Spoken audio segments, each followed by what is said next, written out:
Hola a todos, un gusto volver a estar con todos ustedes. Bienvenidos a Zona Global. Estamos a un año de la invasión Rusia a Ucrania, por lo que he decidido realizar al menos esta pequeña entrega del análisis del conflicto, una guerra que ha cambiado todo y a todos. Vamos a hablar de la parte histórica un poquito para darnos una idea de cómo es el escenario donde se está, de lo que vamos a hablar. Vamos a hablar de la parte política, económica y militar. En algún momento durante la Segunda Guerra Mundial, Hitler expresó que cómo era posible que un hombre que fuese alcohólico, un borracho empedernido, fuese capaz de manejar y llevar una guerra. A lo que Churchill respondió: la única forma de llevar una guerra es estando borracho. Bueno, Ucrania a lo largo de la historia ha sido el escenario de guerras, de invasiones y de conflictos y grandes batallas a lo largo de su historia, incluso estudiadas por la ciencia militar. Griegos, romanos, bizantinos, el Imperio Otomano han invadido y conquistado el territorio ucraniano. Pero vamos a resumir los últimos 240 años para darnos una pequeña idea de dónde estamos, ¿no? Empezamos en 1783, cuando el Imperio Ruso anexa el territorio de Crimea y Ucrania a su haber, a su poder. Para el 1917, la revolución bolchevique toma el territorio como un territorio autónomo. Para 1954, la Unión Soviética transfiere a Ucrania la península de Crimea. Para el 300 aniversario del Tratado de Pereyaslav, y la transfiere hacia Ucrania. Vamos a entender que autónomo no es, entendemos de que se maneja por sí mismo, y transferir no quiere decir regalar. Entonces, el concepto pues en sí queda claro, o sea, siguen siendo parte de su territorio de lo que es o fue la Unión Soviética en ese momento. Para 1991 surge la independencia de Ucrania. Obvio, de la Unión Soviética.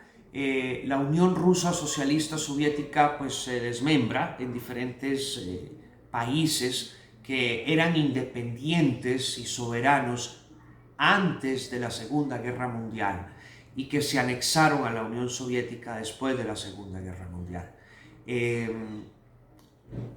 Anexan pues obviamente, esto se desmembra completo.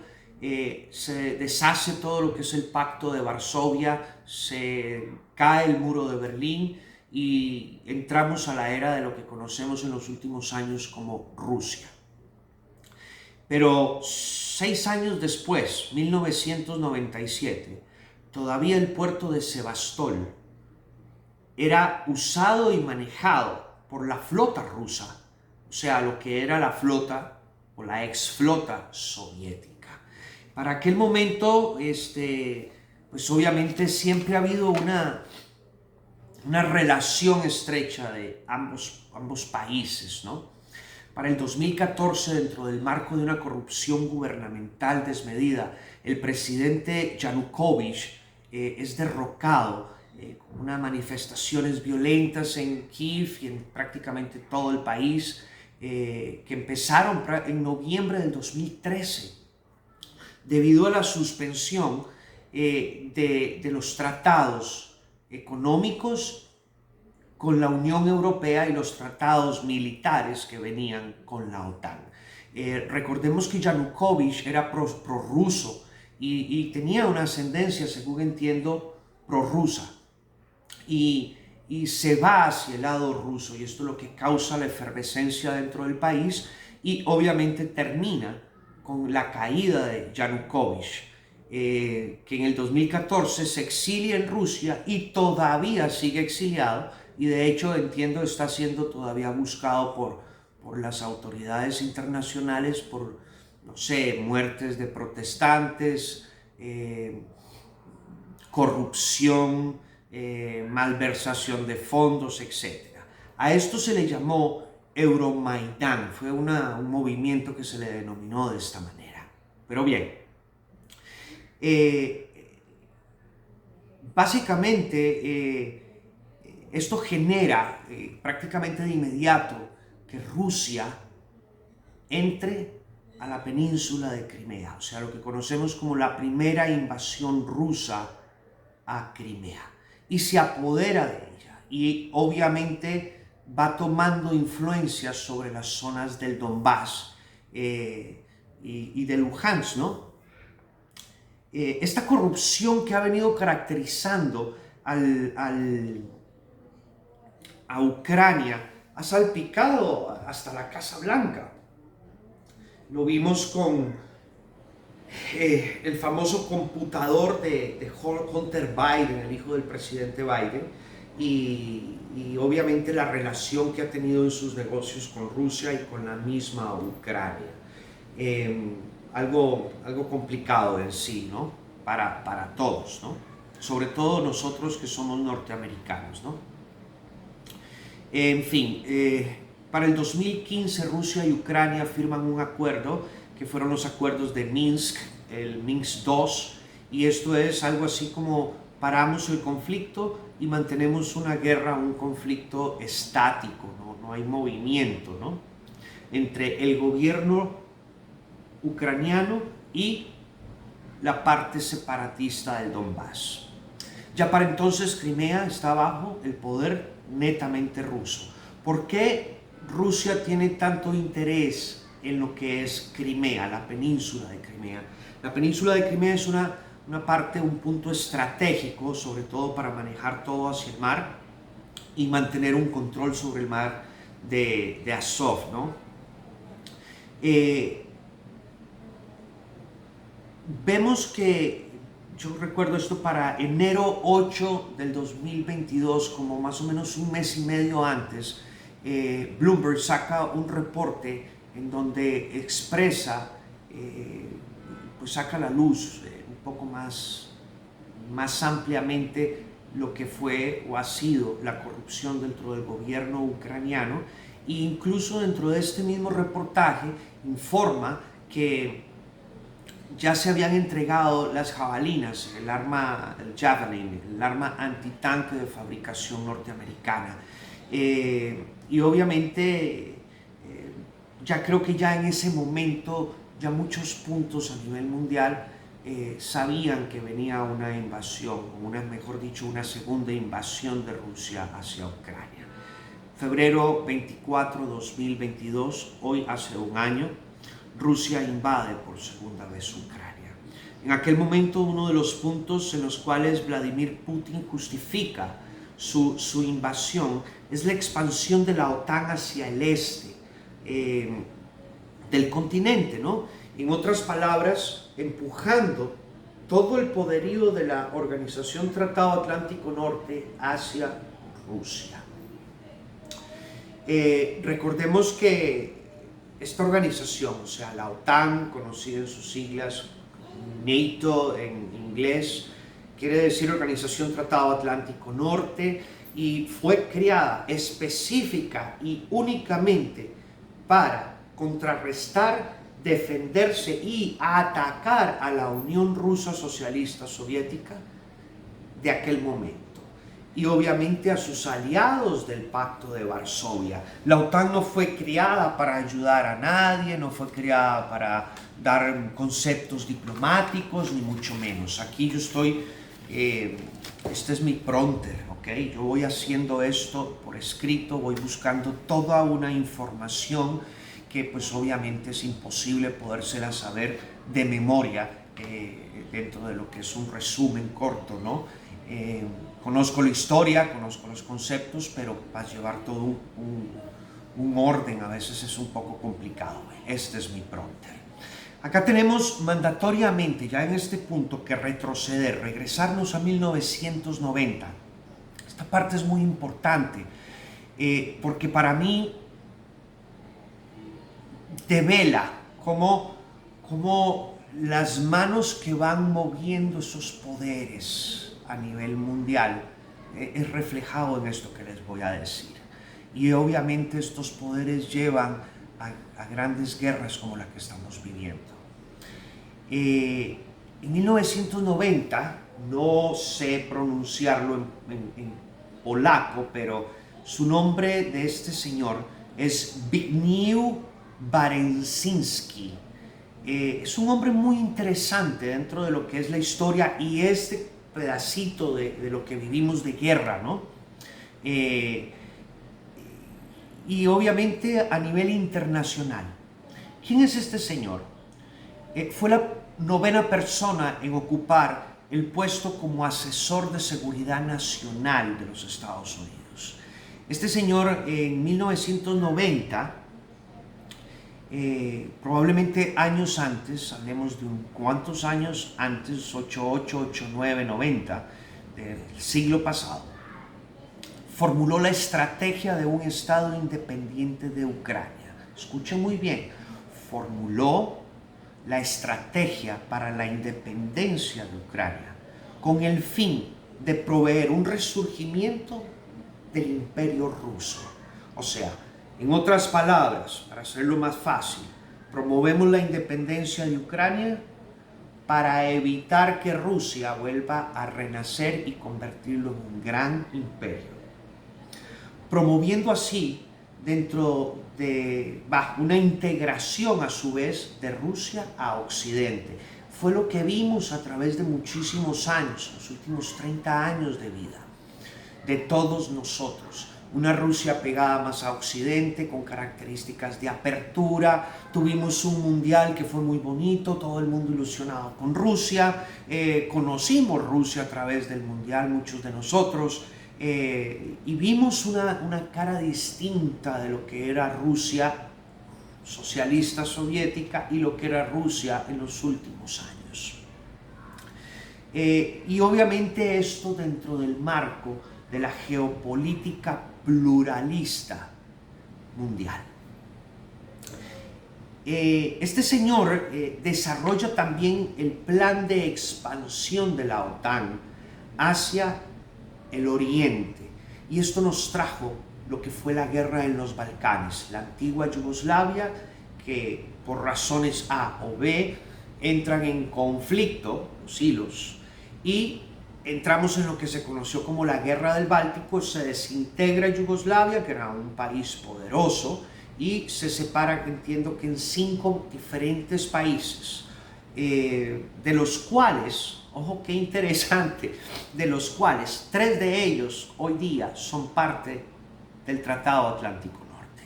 En el 2009 entra a la Unión Croacia, para el 2017 Montenegro y para el 2020 Macedonia del Norte. Todos estos 3 países, antigua Yugoslavia, hoy día son parte de la OTAN. Por eso es muy importante este señor Barezinski en todo lo que fue realizando a través del tiempo. Pero a su vez, este señor predijo el futuro. Predijo que íbamos a tener grandes problemas con Rusia, por Ucrania obviamente, si no existía o se establecía un plan de contingencia en ambas partes y un acuerdo. Y es aquí exactamente donde todos nosotros nos encontramos hoy día, en un conflicto militar en una escala importante y con gran cantidad de almas perdidas, de almas fallecidas. Para entender esto, vamos a comprender el concepto etnohistórico también de lo que es Ucrania. Todos los ucranianos que viven en la parte norte y en la parte oeste del país, que sean mayores de 26 años, hablan ruso. ¿Por qué? Porque sus antecesores son rusos. Básicamente la mitad de la población que vive norte-oeste habla ruso. Y toda la población que funciona o vive de la parte sur y la parte este, yo diría que el 95% hablan ruso. Incluso tienen familias en Rusia y familias cercanos, tienen primos, tienen padres, tienen abuelos que viven en Rusia. O sea, la relación del este y del sur de Ucrania tienen etnohistóricamente un apego y una base pues en Rusia, ¿no? Siguiendo la línea y analizando esta parte del conflicto, vamos a centrarnos en qué es lo que hemos visto en el transcurso de todo esto. Yo no he visto nada novedoso dentro de la guerra.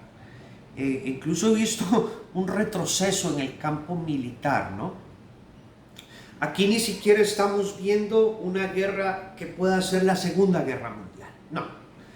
Aquí no hay similitud todavía con la Segunda Guerra Mundial. Aquí estamos viendo escenas de la Primera Guerra Mundial. Ver un video de la Primera Guerra Mundial y ver un video de Ucrania hoy día es para mí exactamente lo mismo. Una gran guerra de trincheras establecida con sus nidos de defensa de ametralladoras, una línea estática, estancada, y por consiguiente esto es equivalente a una guerra de desgaste. Esa línea de trincheras en donde ambos bandos se establecen en lo que hay una línea que es la tierra de nadie, y posteriormente todo lo que es el fuego de artillería, sus duelos de artillería, uno primero, el otro después, y obviamente los bandos de la infantería pues disparándose de un punto A a un punto B todo el santo y bendito día. Esto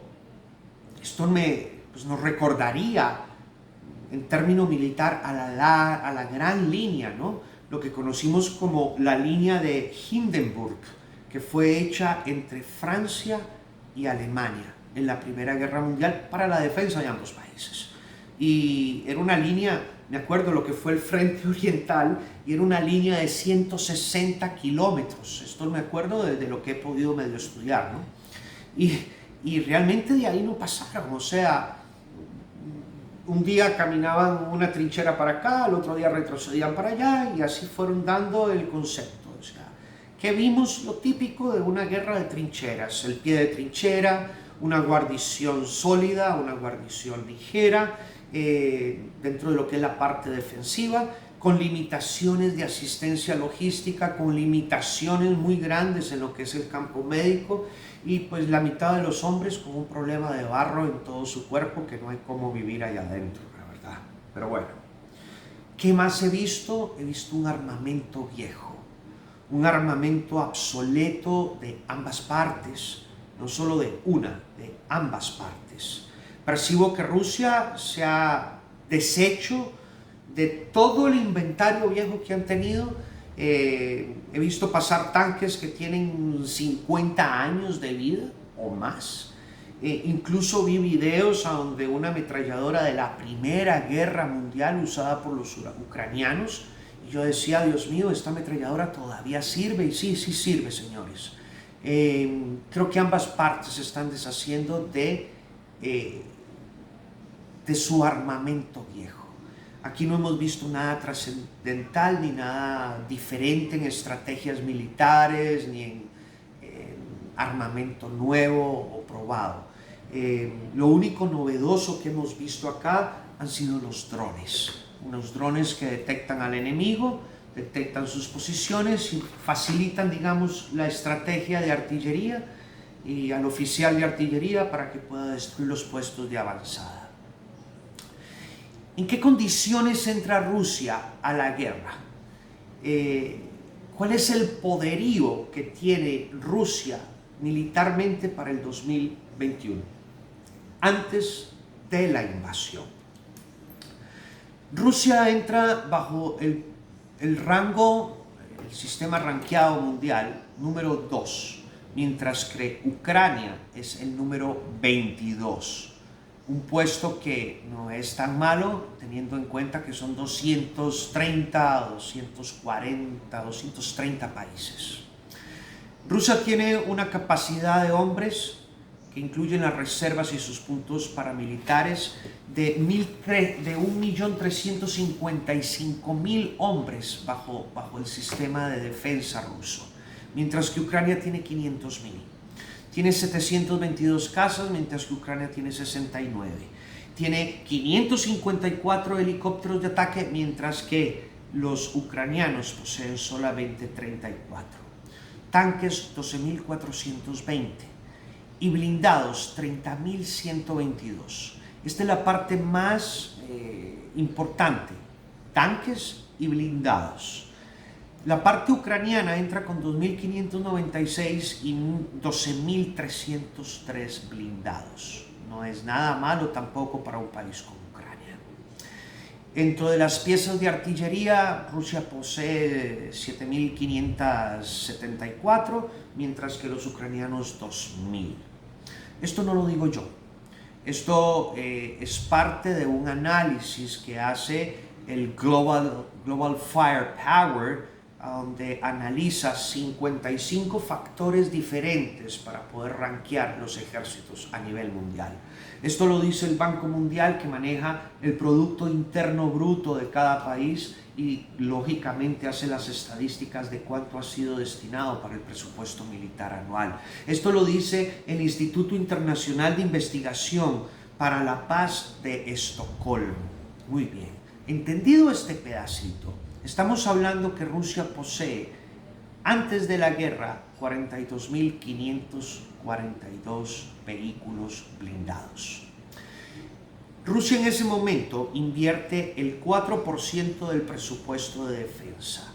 Y además de esto, hizo una partida especial entre el año 2020 y 2021, entre 60 a 64 mil millones de dólares en adquisiciones nuevas para su ejército.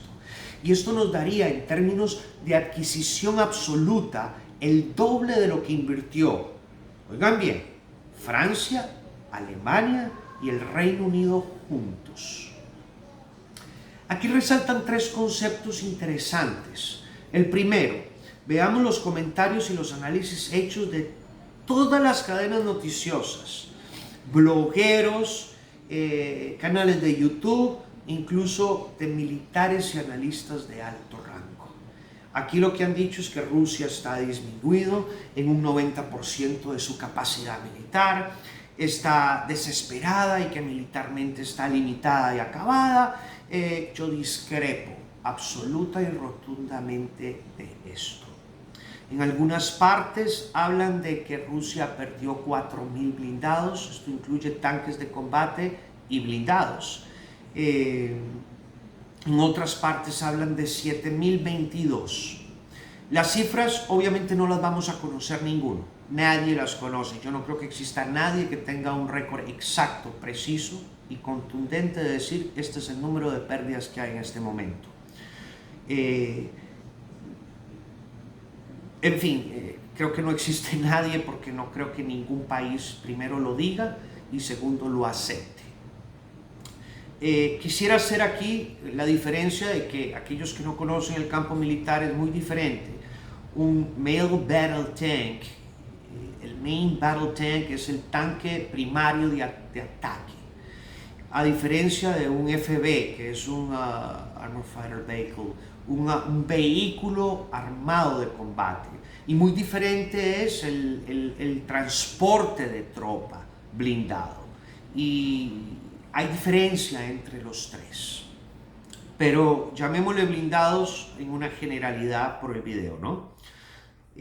Para mí da lo mismo si son 4.000 o 7.022. ¿Por qué? Porque todavía, si yo voy sobre las estadísticas exactas, hay una pérdida del 16.5% de piezas blindadas perdidas desde el inicio de la guerra al día de hoy.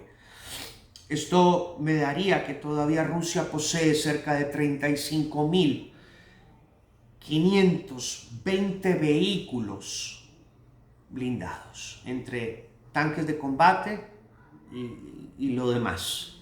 O sea, cuando vemos 35.000 vehículos, eso es demasiado, señores. Mucho. Es una locura. En fin, aquí me parece que estamos en un concepto distorsionado de lo que nos dicen, de la realidad y de lo que realmente el poderío ruso pueda tener en su haber en este momento. Se estima que al menos, este es un dato interesante, hay al menos 2.000 blindados que han sido recuperados porque han sido abandonados por los rusos en el frente de batalla y capturados por los ucranianos, convirtiendo de esta manera a Rusia en el principal proveedor de blindados de Ucrania. Oigan qué locura, ¿no? Se estima que 800 de estos tanques son T-62. Estamos hablando tanques de 1900, finales de los 50, principios de los 60. Es un problema más tenerlos activos y activados por la mantención que entregarlos prácticamente o al enemigo o que sean destruidos en combate, ¿no? Recordemos que Ucrania es una firma, o sea, tiene una firma de armamento militar. Se llama Urroboroskrop, algo por el estilo, pero ellos fabrican blindados. La industria ucraniana militar fue lo que fue heredado de la Unión Soviética en su momento y creada. Esta industria fue creada en el 2009 al 2010 y fabrican una copia de lo que es el BTR-80. Es un carro de combate moderno soviético que todavía no he visto ninguno de ellos destruidos en este año, en ningún campo de batalla. Pero la copia que hacen los ucranianos es el BTR-3E y el BTR-4. Y miren qué interesante. Ucrania exporta y ha hecho pedidos hacia otras partes del mundo, otros países. Irak ha pedido 420 unidades. Indonesia, Nigeria, Kazajstán, Macedonia del Norte han sido clientes de Ucrania en lo que refiere a blindados, ¿no? Esto es previo a la guerra, obviamente. Pero me imagino que debieron de haber creado blindados para ellos, o sea, dentro de la lógica aplicable. Si me han robado un territorio, invadido un territorio mío, pues obviamente tengo que empezar a prepararme por aquello de las dudas de que puedan volverme a invadir.